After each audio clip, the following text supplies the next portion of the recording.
गोर लगै छी अपना सबके मिथिला संस्कार पर स्वागत करै छी। आब पूजा के विधि दै छी जे पूजा कोना करब से सुनू। अपने सब एक तऽ पूजा तऽ करबे करब जे जहाँ छै से, लेकिन सब गोटा अपने सब गोटा के कहै छी, गलती कहब तऽ क्षमा करब।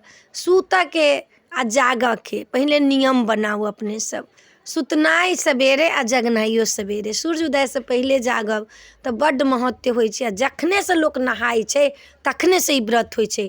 कते लोकके देखै छियनि, आब हम नाम तऽ नहि किनको कहबनि, कते लोकके देखै छियनि जे देखियौ पाबनि रहै छनि तऽ कहै छथिन ई पाबने तऽ अइ एखन नहि नहायब। यौ महाराज, जखने से नहायब तखने से अहाँके पाबनि चालू भऽ जायत।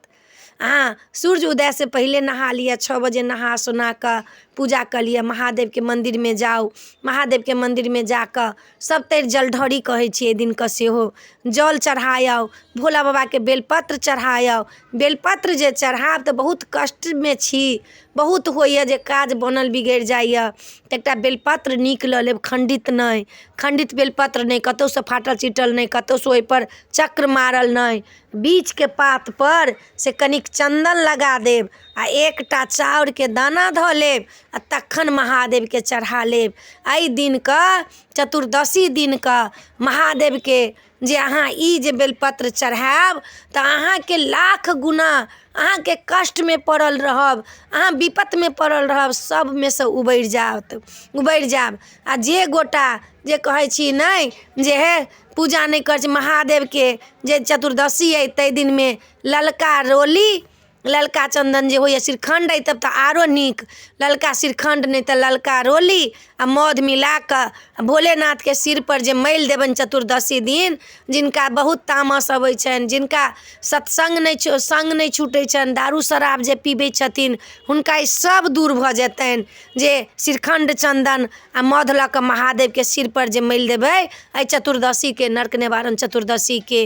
अहाँके जतेक हैत ततेक धीरे धीरे छूटि जायत। आब एके बेर तऽ नहि कहबै जे छू मंत्र जादू छै जे छूटि जेतै, नहि छूटि जायत। लेकिन दारू शराब पीबैत हैब, अहाँके गलत संगत पड़ि गेल हैत, चाहे पर स्त्रीके संगत पड़ि गेल हैत, अहाँ सोचैत होब छोड़ाबऽके तऽ अहाँके ई छूटि जायत। ई चतुर्दशी कऽ कऽ भोला बाबाके जल चढ़ा कऽ तखन हुनका लेप लगा दियौन, अथी मधके आ श्रीखण्ड चन्दनके नहि तऽ रोलीके लगा दियौन आ बेलपत्र चढ़बियौन हुनका जे छनि से पूजा जे करबनि, महादेव जलेसँ प्रसन्न भऽ जाइ छथिन। हुनका अहाँ जल चढ़ाउ, तखन चन्दन लगाउ, अक्षत चढ़ाउ, फूल चढ़ाउ, बेलपत्र चढ़ाउ हुनका। आब लोक की कहै छै भाङ्गो चढ़ा दै छियनि, धतूरो चढ़ा दियनि, भाङ्ग धतूर चढ़ाबियनि, लेकिन हुनका अहाँ मेवा चढ़ाउ, पकवान चढ़ाउ, मिठाइ चढ़ाउ, मिष्टाङ्ग चढ़ाउ, जे चीज चढ़ाबनि से प्रसन्न होथिन। काजू चढ़ाउ, किशमिश चढ़ाउ, फल चढ़ाउ, केरा चढ़ाउ, सब चढ़ाउ, सबसँ प्रसन्न होइ छथिन। ई नहि जे खाली हम भाङ्ग धतूर देबनि तऽ प्रसन्न, नहि, ओ तऽ विषके ग्रहण केने छथिन, नहि, हुनका विषके ग्रहण केने छथिन, ताहि लऽ कऽ लोक कहै छै कि विषैला चीज हुनका चढ़ाउ, नहि, हुनका भाङ्गो धतूर चढ़ाउ, लेकिन हिनका ई सब चढ़ै छनि आ सबसँ भोलेनाथ प्रसन्न होइ छथिन।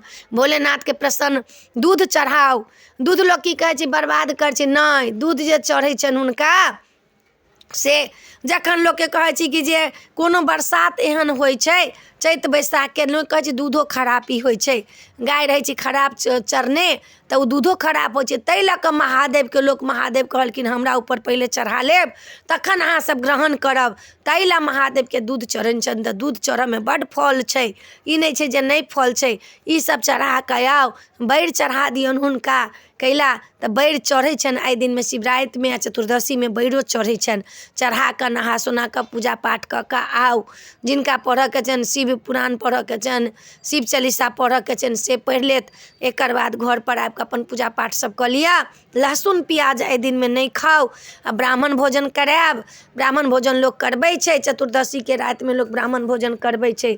सीमके तरकारी बनायब, बैर लऽ कऽ बेलपत्र लऽ कऽ पारण हैत अहाँके। आबि कऽ घरपर तरुआ सब बनाउ, तरुआ जे कहै छी आलूके तरुआ, कोबीके तरुआ, कदीमाके तरुआ, ईसब बनाउ, पवित्र भोजन बनाओ बिना लहसुन प्याज के। लहसुन प्याज ओहि दिन नहीं दिया। देखे छिए ई सब बरनेमा करबै तो अहाँ सबके भगवान अपने भोलेनाथ रिझ जाता। लहसुन प्याज नहीं बना कर पवित्र सब भोजन बना कर चतुर्दशी के पारण चतुर्दशीए में होइ छै। सवेरे हिनकर पारण हेतै 7 बजे 7:30 बजे 8 बजे तक पारण कऽ लिअ। बेर लऽ कऽ बेलपत्र लऽ कऽ पारण कऽ कऽ ब्राह्मण भोजन करा लिअ। एकर बाद सब गोटा खाउ।